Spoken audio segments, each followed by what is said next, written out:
Good morning. Good morning. This week at my school, when I was teaching art, we're doing charcoal drawing. So it's very specific. You have to follow certain rules. If you don't do it, then you mess up. So I have a new set of students, and we were doing the charcoal drawing.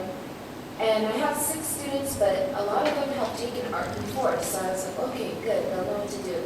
But as we were drawing, I looked over and I was like, oh, wait, stop, don't do it like that. And they're like, oh, okay, so they erase it. And then I turn around and I help someone else, and then I turn back around and the student's doing the same thing. I'm like, no, I told you, don't do that. Stop.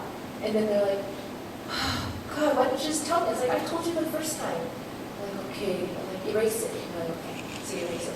Then I turn around and I help other people and I come back and they did it again. And I'm like, you know what? Don't do anything. Stop. Don't do anything and I'll tell you when to do something. You just stop.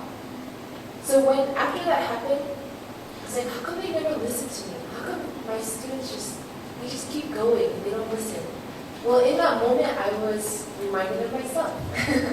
I was reminded of how often we go ahead of God and we say, God, yeah, I remember when you told me to do this. I'll go do it. And then God says, no, stop. I didn't say you do that this time. And I'm like, oh, okay. But God, what if I do this? And I'll do that again. And then God says, no, stop. What are you doing? And so there's one passage that always reminds me of this process. And it's from Mark 2. And it happens after Jesus is healing the sick and he's casting out demons. And then all of a sudden, in the early morning, he goes to pray.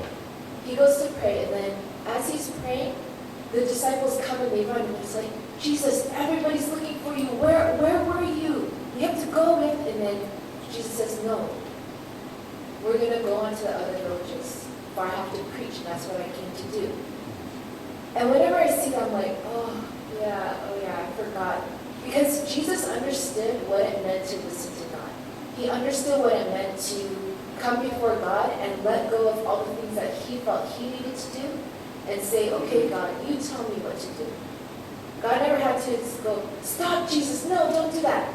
Go this way. Because Jesus was able to go to that solitary place and seek God. And so I pray that we can become a church that also waits on the Lord, a church that can stop and listen to what God is saying to us so that we can move in the same direction as God and not have God keep saying, no, erase that, stop, erase that, wait for me, stop. So that is my prayer for our church. Amen.